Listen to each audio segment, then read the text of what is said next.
All right, welcome everyone to our spring webinar series, The Long Civil Rights Movement.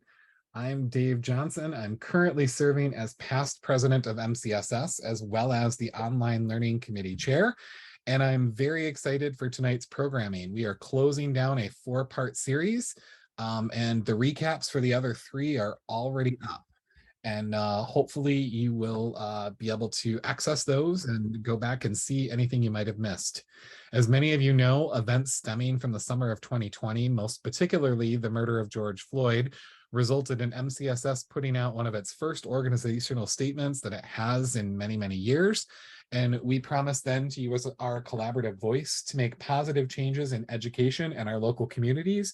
And tonight's discussion is just another step down that path. The first 3 sessions were guided by Dr. Michael Butler from Flagler College in Florida. And tonight we have 2 master teachers who I will introduce in just a minute. They're here to answer some questions and take questions from the field about how to teach this topic in social studies classes. I am sharing hosting duties tonight with my esteemed colleague, Rebecca Bush.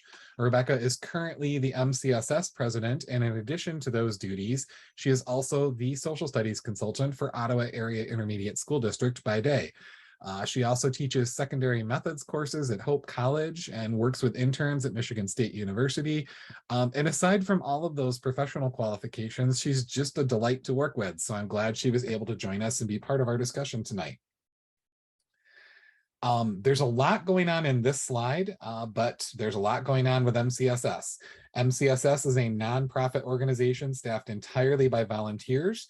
We've got a tagline, "Tomorrow's leaders learn today." And we believe that tomorrow's leaders are learning today, and that it's teachers across this great state that are preparing them for that future in leadership.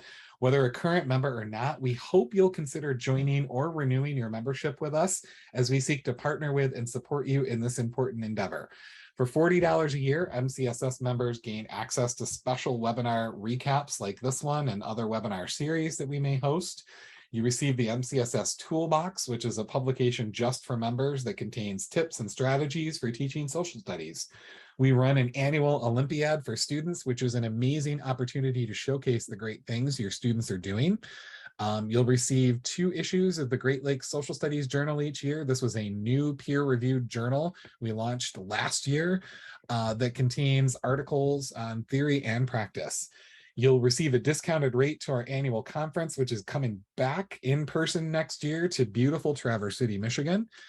You'll be able to be a part of additional training opportunities like the one we wrapped up with the Library of Congress on teaching with primary sources, and your membership provides advocacy. We've got a picture of former President Annie Whitlock here at the Capitol meeting with legislators about the important work you do in the classroom. MCSS is a thriving organization, and we hope you'll consider joining or renewing today. And now it's time to get down to business with the real reason we're here tonight. Rebecca and I are going to be asking questions from our 2 panelists tonight, but you should all feel free to ask questions as well. You can use the chat and we'll moderate there, or you can unmute at any lull point and ask any questions that you might have. Kimberly Regglesworth is one of our teachers. She teaches social studies up in Onaway, Michigan, here in northern Michigan. She is currently serving as president-elect of MCSS, soon to be president proper of the organization.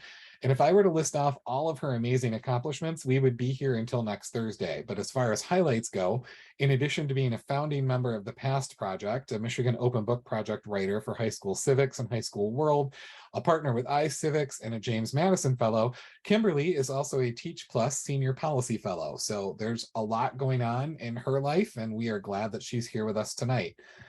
And then Dustin Webb teaches social studies in Lake City, Michigan. I almost said in Lake Michigan. It'd be great if we could have class on the open water, but that's probably not a thing we should attempt anytime soon. But he is a master teacher who has been weaving in critical stories into his high school US history courses for years, before also becoming a Michigan Open Book Project writer. He actually helped write the Civil Rights Movement chapter of the High School US book. He's presented on including the Indigenous perspective at the National Council for Social Studies Conference alongside longtime MCSS friend and ally Eric Hemingway from the Little Traverse Bay Band of Odawa Indians. Dustin is currently finishing off his 13th year in the field. Dustin, Kimberly, welcome to both of you. Before I ask my first question, why don't you start by correcting my terrible introductions and telling us a little bit about you and your schools? Kimberly, let's start with you. I absolutely thank you for that very nice introduction, Dave. And the little plug in there for all of the things that I've done. I feel like I'm drowning sometimes, but so I have been in Onaway for my entire career, and that includes my schooling career because I am a product of that school district. And that is actually one of the things that's really special about our school district is a lot of our teachers as well as our secondary principal and our superintendent are both also products of the school. So it's very much, we really kind of understand the dynamics that's going on. We are a K-12 building and we have about 530 students, K-12. The high school where I am at, we have about 135, 140 kids. It's got some transient in there, so we never know exactly what our numbers are.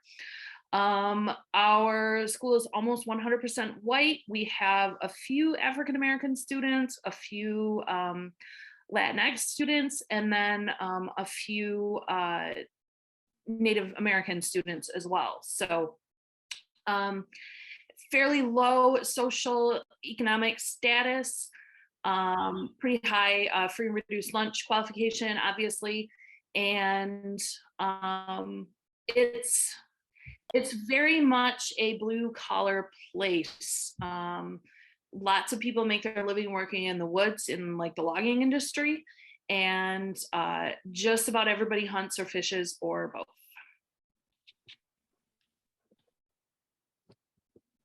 Awesome. And Dustin, go for it.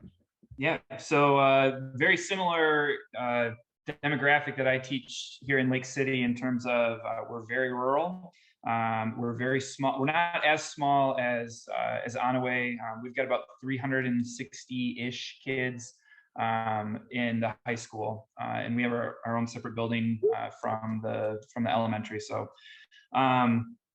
but Lake City is a very interesting. I did not grow up in Lake City. Actually, I've been teaching here for 13 years, like Dave said. And when I started here, I was one of the few people who was not actually originally from Lake City. So I brought a different perspective with me. As a result of that, I grew up in a suburban area just outside of Milwaukee. I went to U of M. So I came from a relatively diverse background in terms of experience and ended up in an area that is very not diverse. So it was an interesting challenge at first, kind of confronting some of those things and kind of realizing where you were at and realizing, okay, I need to approach things a little bit differently than what I've been used to because of the fact of the population that I'm dealing with. Just like Kim, relatively homogenous in terms of racial makeup. We are mostly white. In fact, it's almost fair to say that we're probably like 99% white, and with a smattering of African American. I think I can count them on one or two hands district wide how many African American students we have. We have some migrant students who are here because their families are here working in the Christmas tree fields, which is our major export. And the largest Christmas tree farm in the state of, or in the US apparently is right down the street from us. So if you buy a Christmas tree, there's a good chance that you got it from Dutchman's. That's not very far from us. So, but an interesting area nonetheless to be a relatively progressive-minded person and trying to not, I don't like to use the term brainwash, but expose students to a plethora of viewpoints because those just don't exist here very regularly. So. Thanks to you both. Our next question for both of you, and if it's okay with you, we can stick with the same order. So we'll start with you, Kimberly. Have you had any challenges to the civil rights movement or the content of the civil rights movement? And if so, how do you combat that? Well, it's been an interesting past 2 years for me at my school.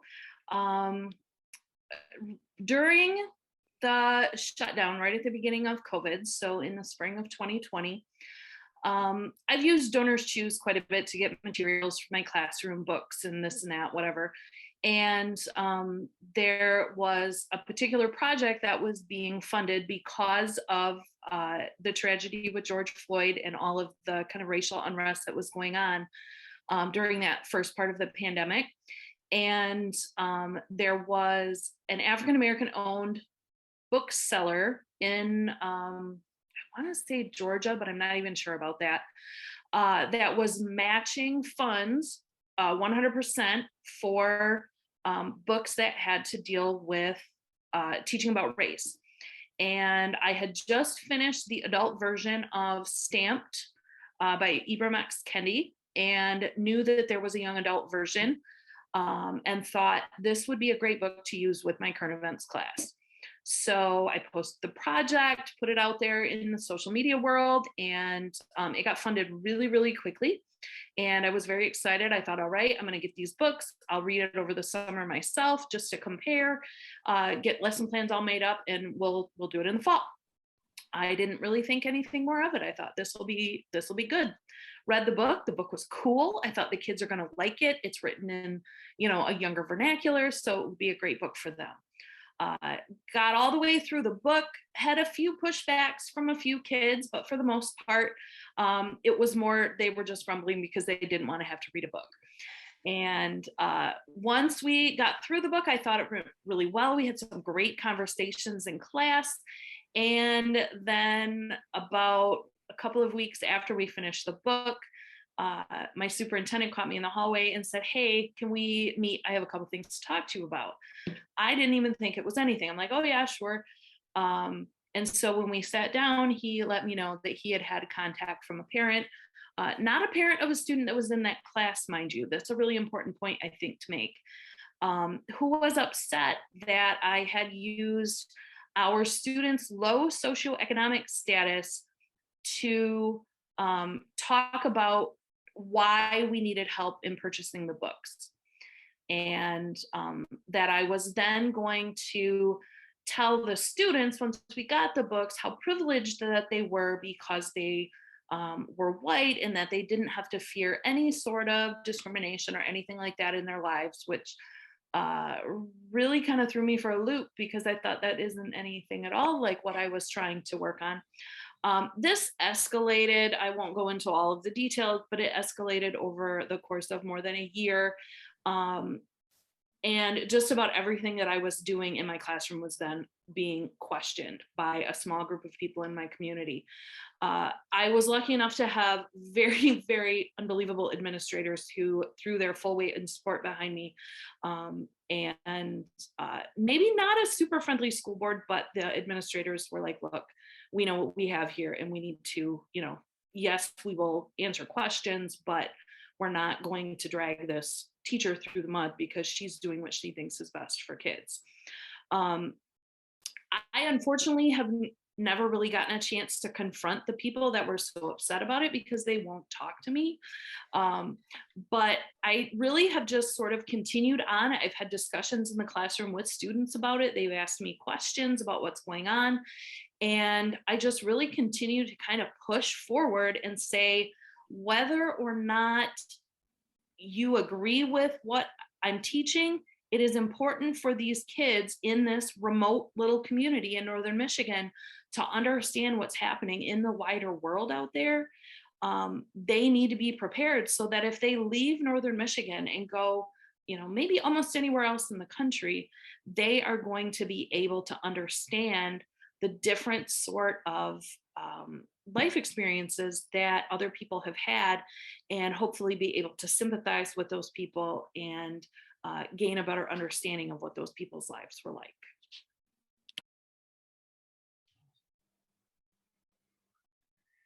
Yeah, no, so unlike Kim, I have been very fortunate in the fact that I have not had a whole lot of pushback. Nobody has tried to come in and really challenge what I'm teaching and how I'm teaching it yet. I'm going to put a big asterisk there, because I don't want to say it's a matter of time, but all it takes is a kid to go home and say, well, Mr. Webb said this, to just like what Kim had in terms of somebody shows up at the superintendent's office or whatever for something to be completely misconstrued in terms of how something, a concept or an idea was taught to kids.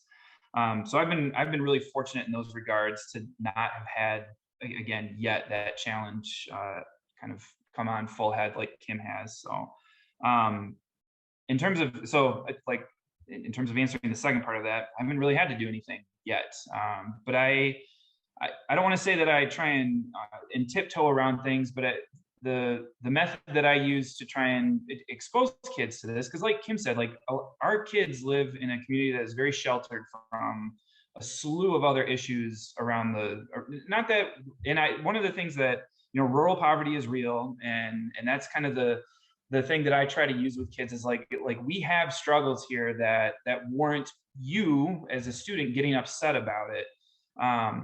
And I try to use that as a jumping off point in terms of like, you need to look at this as like people are not looking to be better than or to gain more access or whatever. They're just looking for a seat at the table, just like you are in some regards of you want equal access to internet, or you want equal access. Like in a way, it's a similar push, but at the same time, there's a lot of difference there. But again, you try and use that as a jumping off point to start some of those tougher conversations surrounding race, surrounding sexual identity, all of those things. So, and broaden the minds of our hunters and fishers and lumbermen and women around here. All right, well, on kind of that note, and we can reverse the order this time maybe. What are some of the strategies that you then use and that you employ to teach the civil rights movement in your classroom? So, we've talked about some of the challenges. How do you do it? Like, what do you do? And we'll start with Dustin this time and go over to Kim. So one of the big things that I utilize in terms of trying to make this more accessible to my kids is just creating that sense of empathy between the people that we're learning about and the situations that they're in, so that kids don't just look at it as, well, they're Black or whatever and they're just asking for more. It's like, no, they're literally just asking to be treated like human beings is ultimately what it comes down to.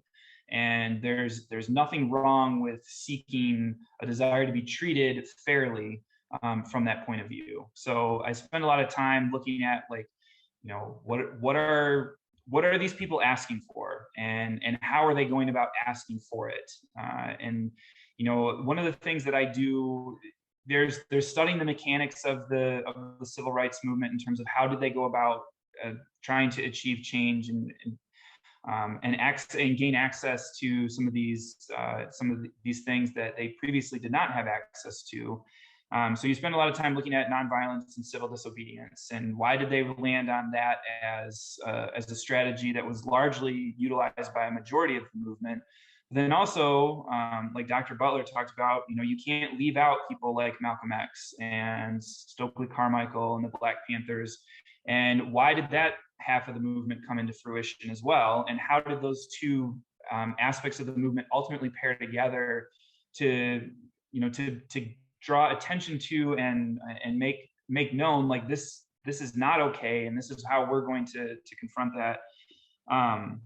So that's I want to create allies with my students and have them when they're whenever they come into a situation where something like this is, and they have an opportunity in a way to participate in granting access, either through voting or through just addressing a social situation and saying, hey, like that's not fair, that's not right. I want them to step up and go, hey, you know what? I feel for these people. I'm going to use my position as a place to say, you know what? No, we need to address this change.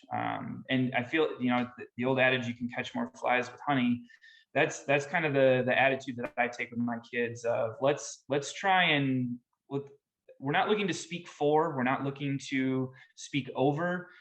We just want to come alongside and pair with, marginalized populations, whether it be race, whether it be sexual orientation, whatever, and look at an opportunity to say, hey, how can I use my position to better your position so that we can both, again, come to the table and have access to the same privileges. So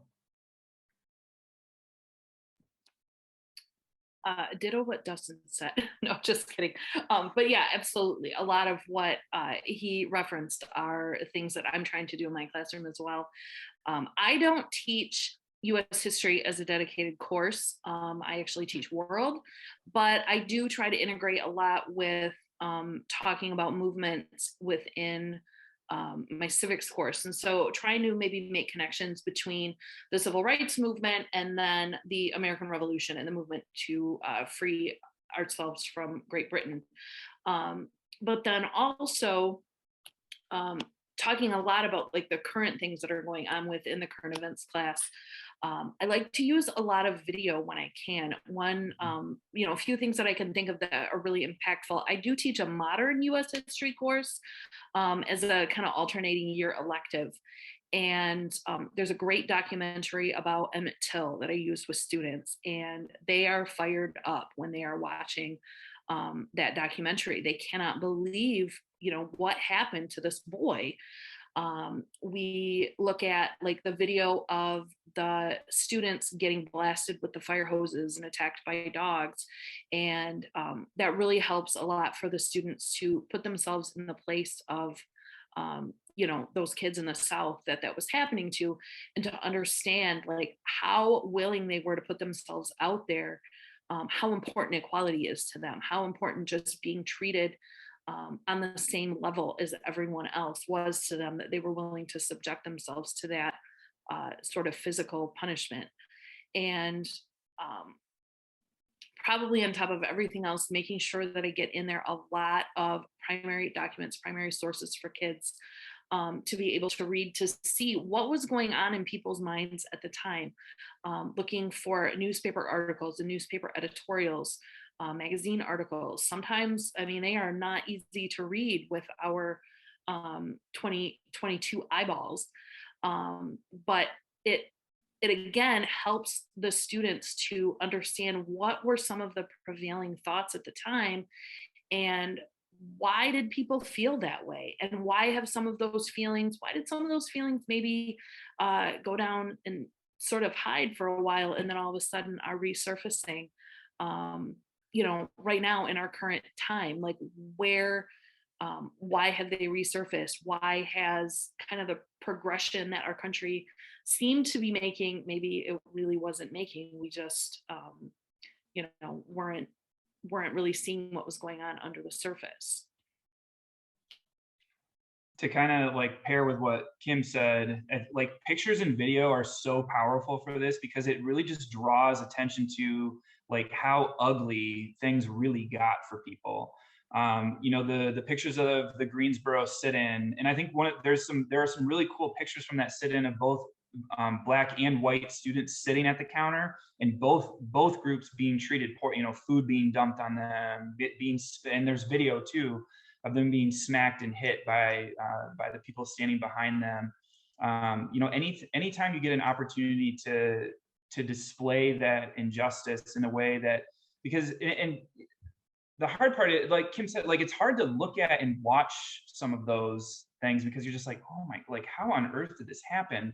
But then you look at, the George Floyd shooting and some of the other things that have gone on, and like to a certain extent, you have those conversations where it's like, we really haven't, yes, that was, in 1960, 1965, but we really in 40, 50, 60, 70 years, really haven't traveled that far in regards to the progress that we've made, despite the fact that legislation has been passed. And like when the anti-lynching law was finally signed, that was a great opportunity to have that discussion, in talking about the New Deal. Like there was anti-lynching legislation that went up during the New Deal, and it was like, I don't know, we can't do that yet. And how it took over 200 attempts to get something like that signed. So drawing kids' attention to those things, I think, is really important in terms of, and I guess this kind of gets down to like the continuity of how do you make this still an issue today? Like we're still addressing these things, and this isn't going away. And you can compare pictures from 1960, 1965, 1950 to, pictures of things that are going on right now in certain situations. And I think it's a great opportunity to draw that continuity in, to make a very real fact for kids. This hasn't gone away. So Thanks to you both. The next set of questions that we had thought through, it really had to do with what you have already touched upon, and that is the primary source documents, just like some that Dr. Butler had talked a lot about throughout the series. So if you don't mind, I'm going to kind of move forward because I want folks to also have time to ask you some questions as well.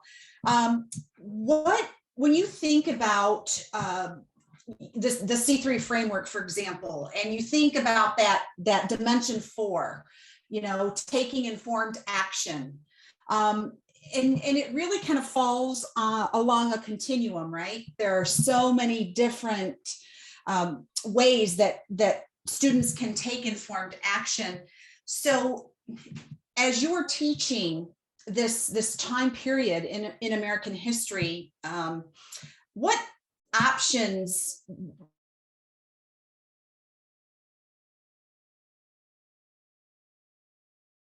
We lost your audio on that, Becky, but I believe you were going to ask what options exist for that taking informed action piece, correct? It wasn't my audio or video, yay, because I was so worried about that. There's so many things, and a lot of it really depends on the group of students that I have, like what direction we're going to go with thinking about informed action. I always get that group that has 2 or 3 or 5 kids that are super active on some social media channel. Several years ago it might have been Twitter, and then it was Snapchat, maybe still is Snapchat. TikTok, of course, is huge right now. And so they've seen advocacy campaigns from individuals and from different groups already. So they kind of understand how it works. So if I've got that kind of a group of students, I might push them in that direction to create their own advocacy campaign around some civil rights issue. So that's kind of the big thing, is explaining to students that yes, civil rights is normally associated, when we talk about it, we think about the 1960s, we think about the movement with African Americans for equality, but there have been plenty of other groups throughout American history that have also had to fight for civil rights. And so there's usually something for just about every student that they can get behind that is still going to have the same sort of an impact for them. And being that my student population isn't primarily African American, isn't primarily minorities, at least not racial minorities, sometimes that can be a really good push to get students to think about, what group do I belong to that maybe is underrepresented in society? And that's always a good piece for students to kind of look a little bit inward. They get a little meta about it, which is good though.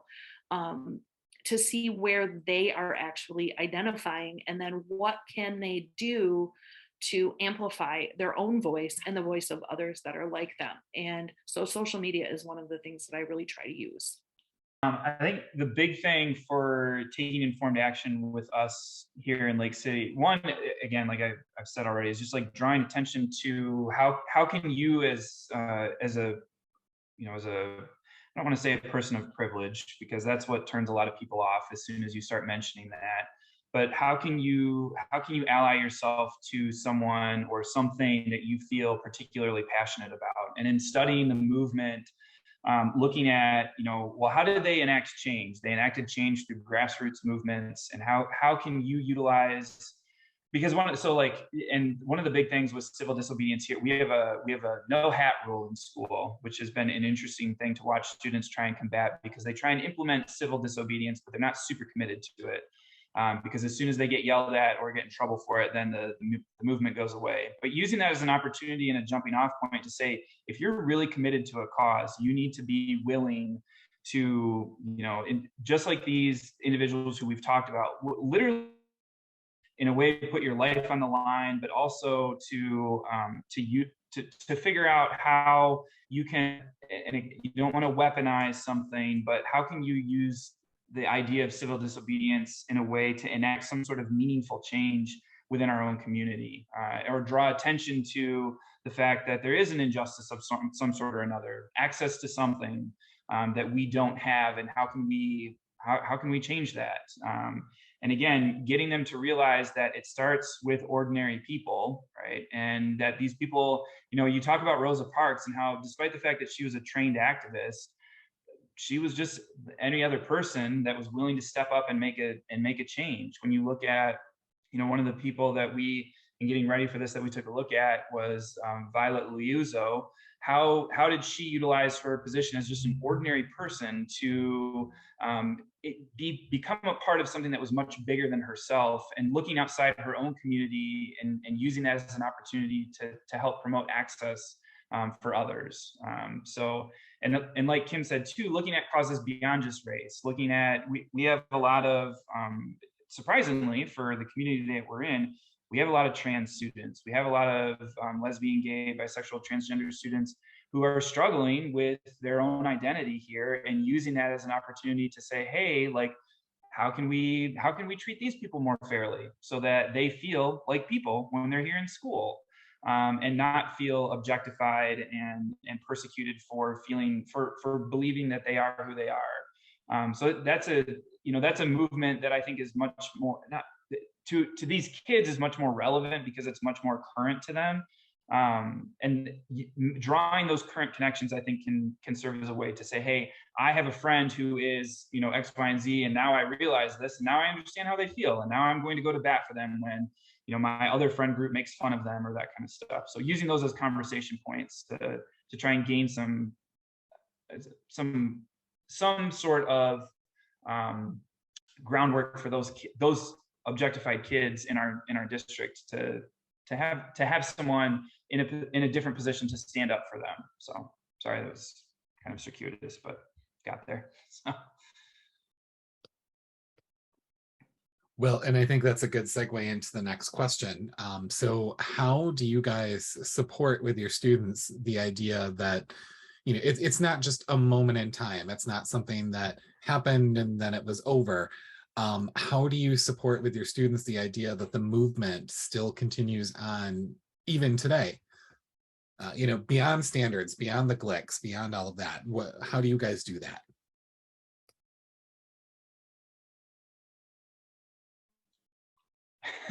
So one of the things that I talk about with kids is like the difference between social and legal equality, and how like legal equality is ultimately what everybody wants, because that's what codifies equality as, as a thing. At that point, if you are not treating people equally, it is unlawful to do that. And how initially things started off as just social equality. We want to be treated the same. We want access to the same things, but the only way that they're going to get that is through legal equality. And in looking at 1965, was a win in a way, but at the same time, it really just marks kind of the beginning at that point of continuing to push for legal equality for other groups, and comparing, the other marginalized aspects of, or the other marginalized populations in terms of how have they sought equal equality or legal equality in terms of getting protected under the law. A lot of times, like I always utilize how is, looking at the 14th Amendment and how the 14th Amendment is oftentimes used as the justification for why marriage equality should be around, why, access to certain services, et cetera, should be justified under the law, and how that still gets utilized. I mean, that was what they were using back then, and that's what's still being utilized today to try and challenge certain things in terms of policing, in terms of access to funding and all sorts of things. Like, you're not really, social equality is great, but that's just asking for the permission. At a certain point, we have to acknowledge that legal equality is the only way that people are going to gain. It's not going to be, I'm struggling for the words. It's not going to be protected for everybody until it gains that legal equality. So, marriage equality, and again, like I said earlier, the LGBTQ community in terms of seeking access to medical care, to a variety of different things, and how those can serve as modern examples of how this is still an ongoing struggle. And obviously, I mean, the killings of George Floyd and others, and even Trayvon Martin. There's a thing on Trayvon Martin's. They interviewed her, his mom, and how she still to this very day is an activist for her community and for people in regards to police violence. And it's interesting how, you know, again, an ordinary person, just a regular Joe, is now a full-on activist for this, and how those things have not gone away. So.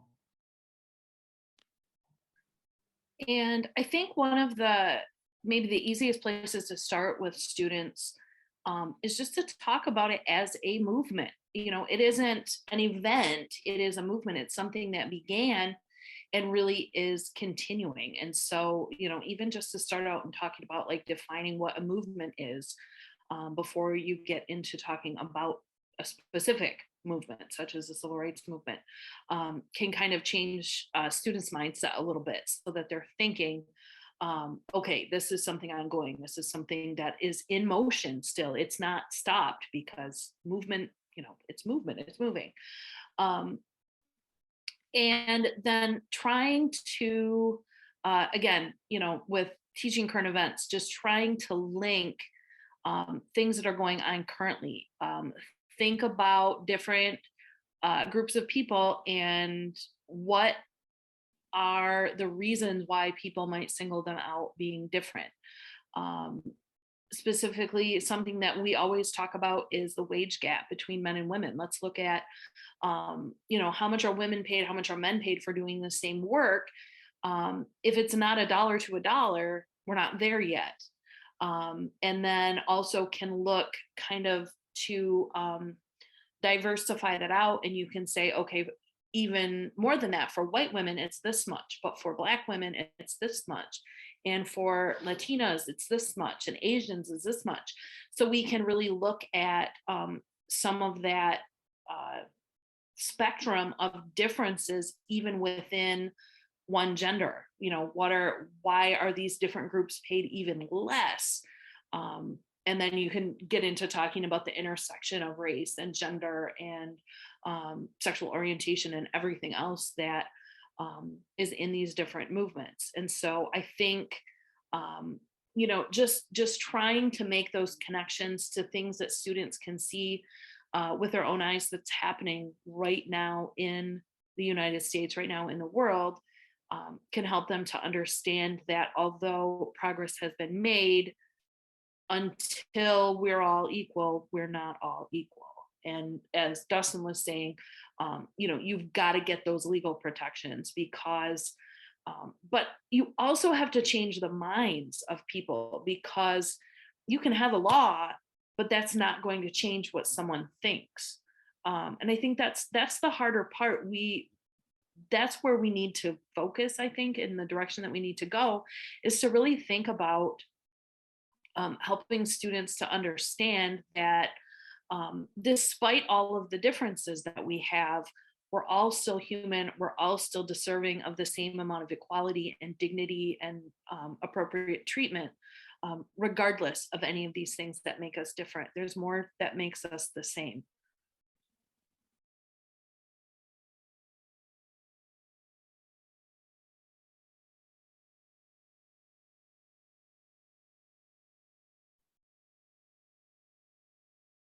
So I have some follow-up questions, but I also would prefer to start with, you know, our attendees tonight. You know, what additional questions do you all have for Dustin and Kimberly that you would like to ask, either through the chat, or you can unmute. Either one of those works, but you know, let's tap into their expertise here too. What other questions and thoughts might you have for them? Ooh, from Scott. In what ways do you empower your students' voices in your classrooms? I can jump in on that one. Definitely making sure to have built good, strong relationships with students is going to be the base for that. They need to feel safe in the classroom. And so you've got to build the relationship with them. And you also have to try to work to build the bridges between students so that they feel comfortable expressing themselves in front of their peers as well. Because, I know I'm not going to make fun of a student for something that they say. But once they leave my room at the end of the class period, I can't control what's going on in the hallway, in the lunchroom, on social media, that sort of thing. So the first step is going to be in really kind of building and reinforcing those relationships. And then the next step beyond that is just really kind of creating situations where students can express themselves kind of freely. And that might start with everything being written down to begin with. Kids are a lot more comfortable writing down their really honest thoughts, I think, for most kids than expressing them out loud. Of course, there's always the few exceptions that have no problem telling you what they think and why they think it, and it with great gusto. So just kind of scaffolding that in there. I'm lucky enough to have my students in back-to-back years. I have them as sophomores, and then I have them again as juniors. So when they're in my classroom as juniors in civics, they're pretty comfortable with each other. They're pretty comfortable with me by that point. And so we really have some very robust discussions in there, just because that safe environment has been created. And just finally, last thing with that is just the positive feedback. I may not agree with what you've said, but you expressed yourself really, really well. And I can completely understand your point of view. Regardless of whether or not we agree with each other, we at least agree to listen to each other and hear each other out. Yeah, I think one of the big things, like Kim said, relationships are so important in terms of making a safe space where kids are going to feel comfortable to respond to things. I do, so when we have class discussion, I always post the discussion, or like we'll do it in class, but then I also have a format for kids to type in. We use Schoology, so I use the discussion board there. And then one of the things that I talk about, like Kim said, in terms of listening to people, one of the things that I talk about with my kids all year long is in terms of like civic engagement and all that kind of stuff, is we need to listen to understand, not just listen to respond to people. So you don't necessarily need to agree, but you need to understand why somebody is coming from a particular perspective that they're coming from before you sit there and go, okay, well, what am I going to say in response to this? Like, no. I just want you to, I want you to hear each other before you start going, okay, well, what's going to be my retort or my response to this? And one of the things that I do with those discussion boards is I tell kids, like, you need to find somebody that you agree with and respond to them and elaborate why you agree with them beyond just you're right. Like, what aspect of their argument do you agree with? But then I also want you to find somebody that you disagree with and respond to them in a way that says, okay, well, I understand why you are saying this. Okay, I've listened to you, and now I've internalized what that means. But I always have that be the follow-up after our class discussion. At that point, it gives kids a time to kind of digest what we've talked about. And as much as you want kids to react or to respond in the moment, sometimes kids and adults too need an opportunity to really just chew on something before they sit down and type out a response. So I always give kids, I'm like, okay, this is our discussion, right? We're going to do this in person, because a lot of times that gives kids who maybe don't have a perspective on it or an idea, an opportunity to go, oh, all right, well, there's somebody's perspective that I can get on board with. And then you start forcing them to confront those who they don't necessarily agree with, but do it in a way that is respectful and polite. And again, like, we may not agree on this, but I'm meeting you where you're at, and this is my point of view on it. So creating a comfortable space to have those uncomfortable discussions, I think, is really, really important. And just in Facebook world too, in terms of, if we can get kids to understand how to civically respond to each other, we might save ourselves a lot of struggle later on, and the Twitterverse. So I'm going to, I wrote this question out because it's a little complex, but not, but is, but isn't. So both of you know that's how I roll. rather than eat lunch each day, I try to take a walk. And I've been using some of the Time to Walk podcasts. And I've had an opportunity to listen to Nicole Hannah-Jones talk about the 1619 Project. I got to hear Bubba Wallace talk about George Floyd. Yesterday, it was Ibram X. Kendi. Today, it was Misty Copeland. All of these people bring their voice to this idea that the movement still continues because these things are still happening. Are there any modern sources you send kids to that you'd recommend? And it's okay if that's a no, but if it's a no, what are some of the primary sources that you use? Like, what's your greatest hits collection of what you have kids study, or listen to or read or interact with? I think there was a question in there. So in terms of my greatest hits primary sources for this, one of the activities that I really enjoy doing is having kids compare MLK's "I Have a Dream" and Malcolm X's "The Ballot or the Bullet." Like, it's a great opportunity to look at both aspects of the movement. And like, I really enjoyed it. Was funny when Dr. Butler was talking about that the other day, because as soon as he brought up Malcolm X, my instant reaction was "Ballot or the Bullet." Like, that's the go-to for comparing the nonviolent civil disobedience side with the more, I don't like to call it violent, but the more aggressive approach to civil rights, the take action by any means necessary approach, rather than just and they always it's interesting to watch kids struggle with the concept of nonviolent protest and active aggressive protests kind of coexisting at the same time, because they're like, how did these two groups not get together and just make it happen?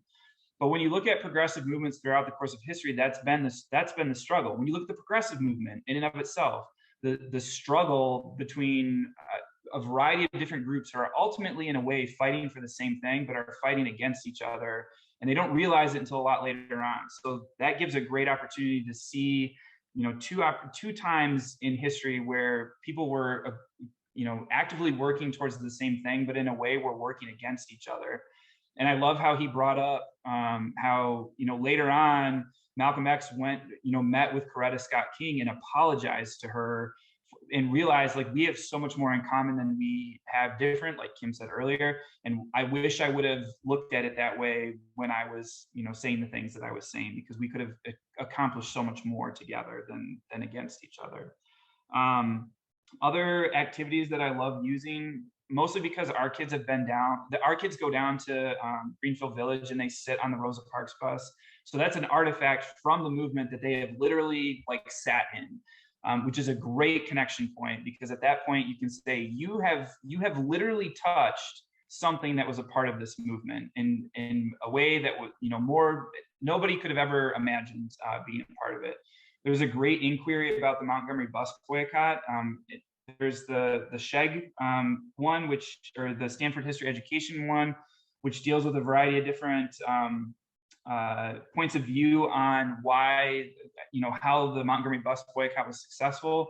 And there's a great inquiry from the C3 website that deals with the Montgomery bus boycott as well, that does a really nice job. And I like using that again, because the kids have sat on the bus, so they can make an instant connection to, oh, well, all right, I got to sit where Rosa Parks sat, and now I'm making that connection beyond just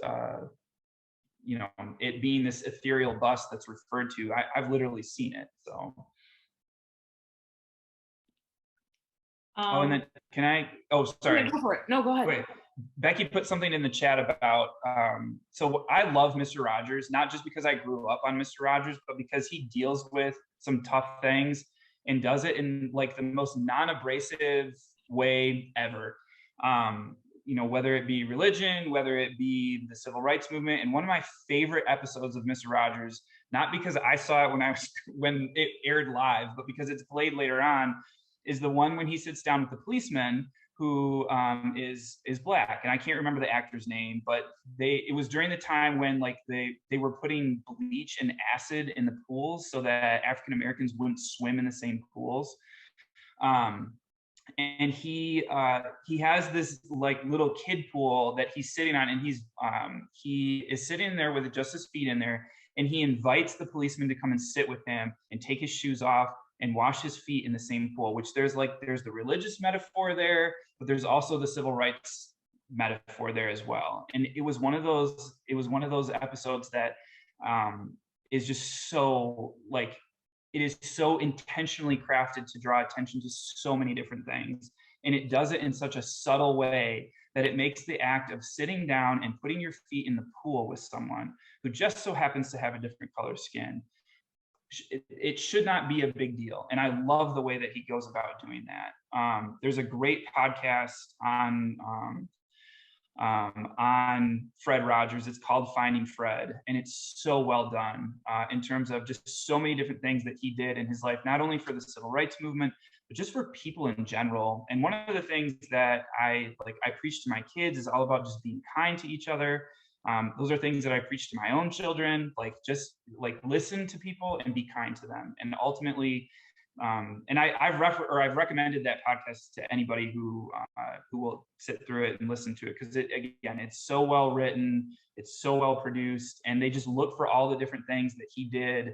And he did the other aspect of that podcast episode is the actor who portrays the policeman is also gay, and he came out to Fred Rogers, and it's one of those weird moments where Mr. Rogers was not so Mr. Rogers, because he asked him to not come out on television because he didn't want to lose viewership. So it's that weird dichotomy of, here's Mr. Rogers doing something so amazing and incredible, but at the same time he's like, but that was the beginning, in a way, that was kind of the beginning of the attention being paid to the LGBTQ movement, and Fred Rogers wasn't quite ready to tackle that beast yet. So, but sorry, Kim, go ahead. No, you're totally okay. That was a great point to make. I too use, actually, that's so funny, the MLK speech and the Malcolm X speech kind of is like a point counterpoint. So I won't go into that one since you very eloquently talked about it already. I have that kind of goes along with that. I have a DBQ from the DBQ Project that is a comparison of MLK and Malcolm X. That is a great one. I've used the whole thing before. I've used parts of it before. They're kind of nice because you can pick and choose what you have time for, what you think fits your particular group of students. I also have, when I've got like a really advanced group of students, and that doesn't always happen, I have trying to think of even what to call it, from the Choices Project at Brown University.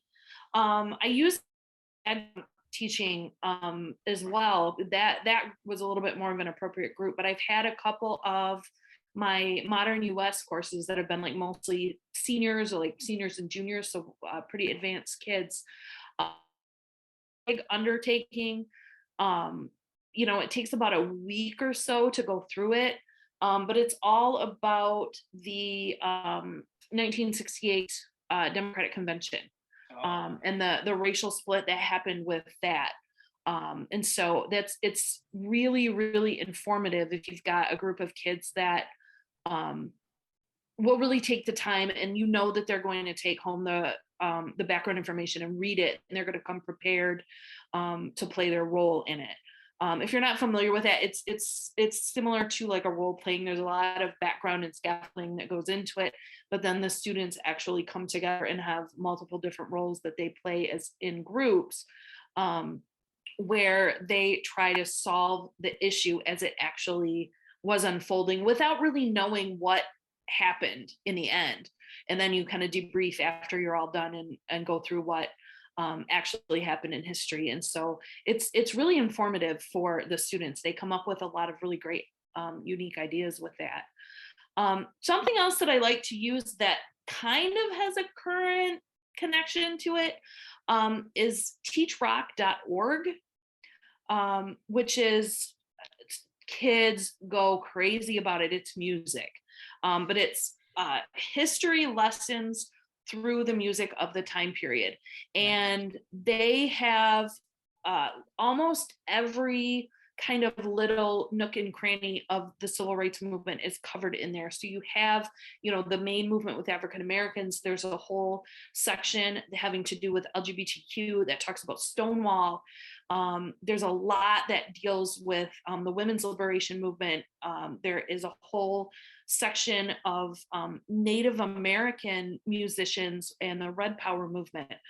So it looks at a lot of those maybe smaller movements that don't necessarily get as much coverage, in a traditional textbook, for example. So I really like to use that. There are, I don't know, there's probably hundreds of lessons at this point. It keeps getting added to, and they're great. They've got interviews with musicians, interviews with people like involved in different events from the time period, and then lesson plans with discussion questions and all kinds of great stuff. So, but one of the like more modern connections is it kind of follows Black music in America to and through hip hop, and kind of looks at like what are the roots of hip hop, and kind of taking it through to today and looking for those big social messages that really are in a lot of modern music, a lot of hip hop music. Looks at punk music too, so kind of looking at that and the Black roots of punk music, which is super interesting and blew my mind the first time that I read it. Kim, could you repeat for everyone the name of the resource? Yeah, I think Dustin popped it in there. It's teachrock.org. Teachrock.org. So I'm going to steal control of the screen for just a minute because we are almost out of time here. But one thing that I'm going to share a link to in the chat and share on the screen here is something that we had as another resource that we might have explored this evening. And the conversations were so good, we did not have time to get to it, but there's a link here that you can follow, and I'm going to let Becky kind of talk us through what we're looking at here, and then we'll sign off for the evening. So Becky, take it away. Okay, I'm going to give you the 30-second version in the interest of time. But as we were talking, we were kind of thinking through, some of the profiles of leaders, unseen heroes of the civil rights movement that might not come up through some of the other activities that are widely known. And because of that, we developed a profile activity in which students have to look at the profiles of 8 leaders. Some weren't necessarily seen as leaders, but very active in the civil rights movement in their own way. And they had to take a look at each of the profiles and decide of those 8 profiles, which one is worthy of a monument or honor of distinction in their town in which they currently live. And so we tried to pull from a wide variety of folks, right? Of course, you're going to have Martin Luther King Jr., but we also have Violet Luiso, and we also have Joan Trumpauer Mulholland. We have Stokely Carmichael. People that aren't always brought to the forefront right away. But I think through this activity, students really get a sense that you didn't have to speak in front of thousands of people in order to be considered a leader or your actions heroic to the movement. And as you can see, everything's blind in here, but we will put the answer key down at the bottom. We were going to actually have you guys kind of tackle this, but we had tons of great insight from Dustin and Kimberly. So to really quickly bring us home, Dustin and Kimberly, we are super grateful to you both for sharing your thoughts, your experiences, your stories with us.